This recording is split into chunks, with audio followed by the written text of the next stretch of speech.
The UFC is headed back to Rio de Janeiro this weekend, and we've got a great main event between Charles Oliveira and Vs Gamrot. In today's video, I'm going to be giving you guys my 3 favorite underdog picks for UFC Fight Night Rio. Before we go ahead and get into the video, hit the like button, hit the subscribe button, and let's get it started. Firstly, we are going to talk about the recap of UFC 320. We did very well. I only picked one underdog for UFC 320. There was a lot of favorites I thought were going to win. A lot of favorites did win. There were a few underdogs that cashed, one of them being Alex Pereira. I did not choose Alex Pereira, though. My most confident underdog was one of the biggest that cashed on the entire card. I think the biggest underdog, and that was the dog of Ramiz Brahimaj, plus 240 they gave us. They gave us plus 240 on this absolute dog, man. Ramiz Brahimaj is one of those guys that if he's an underdog, you have to take him because he has developed his game like crazy. He has developed his game like crazy in the past couple of years. He's advanced very highly in the sport. He's now on a 3-fight win streak, all against pretty good competition. Decent competition at that. Billy Ray Goff, he was a 4-1 underdog. And I chose him and I picked him and I locked him in. Everybody was on Billy Ray Goff. Everybody was saying he was going to smoke Brahimaj. Brahimaj choked him out cold with that guillotine. You can be a one-trick pony if you make the rest of your game well-rounded. And Brahimaj has a nasty guillotine, and he made the rest of his game very well-rounded. His offensive and his defensive grappling are way better now. His striking is levels above what it used to be, and he just pieced up Austin Vanderford on the feet in the second round. The first round, he got grappled up a little bit, but he stayed defensive. He stayed safe, had his back on the fence, was constantly working to get back to his feet. The second round, he came out big, guns blazing, throwing big hands, backing up Austin Vanderford, and landed a flush head kick on Vanderford, which opened up he got a big cut on his forehead. Immediately it opened it up. He was gushing blood, and then he was trying to get in on panic takedowns on Brahimaj, but you know Brahimaj's got a nasty guillotine. He was ready for it. He stayed defensively sound, was landing really nasty elbows when Austin Vanderford was on his knees going for that single leg, trying to get Brahimaj down, and Brahimaj kept head control, kept top position, and just locked up a nice guillotine like he always does and tapped out Austin Vanderford in the second round. Easy cash. Ramiz Brahimaj, plus 240. I don't think they're going to give him as big of an underdog as he has been the past couple fights ever again. But we cashed out. I hope you guys did. I saw a couple of you guys did tail Brahimaj. I'm glad to see it. Plus 240. I hope you guys tailed. We're going to get into the Rio picks, though.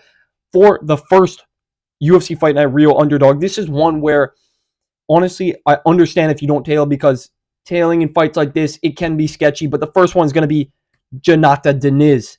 He is now minus 125. It was even a couple days ago. He was plus 100 about 4 or 5 days ago. I got him at plus 100, but it is a sketchy fight. He is fighting a very new, fresh, up-and-comer heavyweight in Mario Pinto. Undefeated in the UFC, undefeated in his mixed martial arts career, but he's not too experienced. They have the same amount of MMA fights, but Jonata Deniz was obviously a very good kickboxer, won a bunch of Glory kickboxing matches, was the Glory kickboxing champion at his weight class, and he's a very good striker. His only loss in the UFC, his only mixed martial arts loss, is to Marcin Tybura. Let's be honest, Tybura still fraud checks these guys, and he was able to grapple up Jonata Deniz and land really nasty elbows and just cut him open and get a doctor stoppage TKO. Jonata didn't quit on himself. He didn't get knocked out cold. It was a doctor stoppage. I think he is going to be the better striker here against Mario Pinto. I think he can hold his own in the striking. He's going to be able to defend the takedowns. I don't see Pinto getting takedowns, being a really nasty grappler, and that's the only scenario where I see Jonata losing or getting caught by one of those really crazy hooks from Pinto. He just loves to throw a massive hook,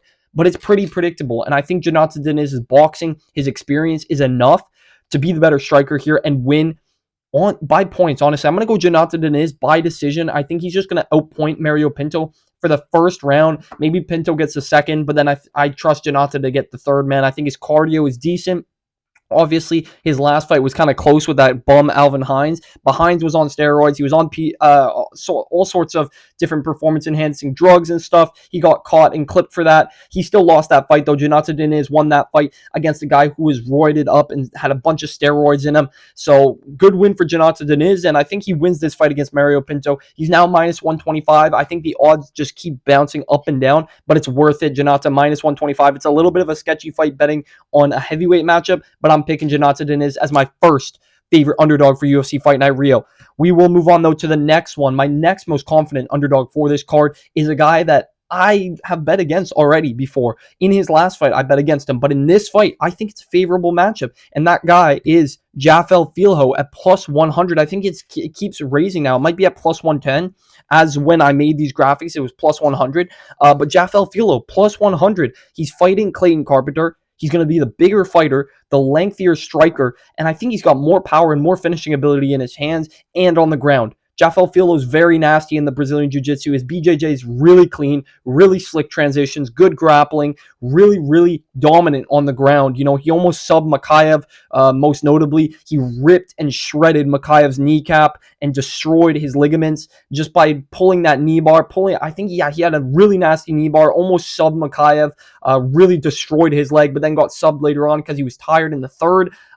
And Jafel Filho most recently lost to Alan Nascimento, but Nascimento and Jafel Filho are like the same fighter. I think Nascimento just had the better grappling in that fight, and they were about the same size. Alan Nascimento's a bit bigger than Filho, but in this fight, Filo's going to be the bigger fighter against Clayton Carpenter. He's got the more finishing capabilities, in my opinion. Clayton Carpenter's got a nice rear naked choke, but I think Jafel Filho, unless he gets gassed out in the third and Clayton can wrap up a rear naked in the third round, I think Jafel Filho wins round one. He wins round two. He may even win round three. And I think the submission attempts from Filho are going to look good in the judges' eyes. They're in Brazil. I think a lot of Brazilians are going to win on this card. And I think plus 100 for Jafel Filho is a great price. Honestly, Clayton Carpenter, you know, he did decent against Tagir Ulanbekov, but got taken down, got held down by the bigger, lengthier striker. This is the same scenario, big, lengthy striker in Filho. And Clayton Carpenter does very well against the little guys.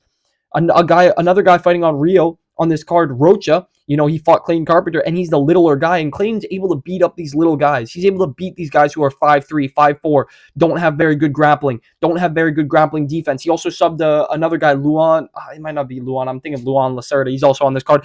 Clayton Carpenter subbed two little guys in the UFC who are both like 5'3", 5'4". They're very small, don't have good grappling. He subbed them by rear naked choke. Jafel Filho is not those little guys. He's big. He's 5'7", 5'8". Very filled out, good grappling, great submission game, great offensive and defensive wrestling. I think Jafel Filho wins this fight. Plus 100, great odds. He's my second most favorite underdog on this card, but my most confident underdog, without a doubt. I was straight up going to put him as my only underdog. But you know I had to do the other ones. The other ones I'm quite confident, but this one is 100% confident, and there's a reason that my camera is over Mateusz Gamrot's face right now, and that's going to be Charles Oliveira, minus 110. I don't care. It's even odds now. He was plus 100 a week ago. Now it's evened out. I don't care. He keeps bouncing up and down as the underdog. Minus 110, Charles Oliveira, my favorite underdog, or, you know, even odd dog of the week. I think Charles Oliveira wins this fight. I've got the shirt on for a reason. I think he wins this fight 10 times out of 10. I think he's the more dangerous fighter. I think the grappling is not going to stop him from getting his game off. I think even if Gamrot does get takedowns, he's going to have to be worried about the grappling and the jiu-jitsu of Charles Oliveira. And on the feet, I think Oliveira stuns Mateusz Gamrot more times than not in a 5-round fight where Gamrot hasn't been training for 5 rounds. He hasn't been having his cardio ready for 5 rounds. He went 3 rounds with Ludovic Klein last time, and Klein had him tired at the end of the fight. Klein was hitting him with a jab and stunning him and dropping him with a jab. You're telling me Charles Oliveira, the true 155 Charles Oliveira, who on Fight Night is 170 with big power, good submission game, great BJJ, is not going to be able to finish Mateusz Gamrot? I don't believe it. Everybody's saying Charles Oliveira is washed. The reason the odds are like this is because he just got KO'd by Ilya.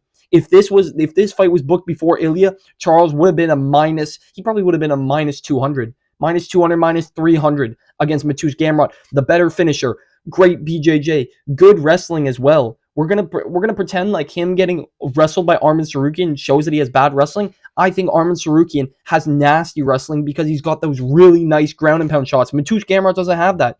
He just has hold, pray, lay and pray type of wrestling. I don't think he's going to be able to pull that off against Oliveira. Oliveira's got all the finishing upside.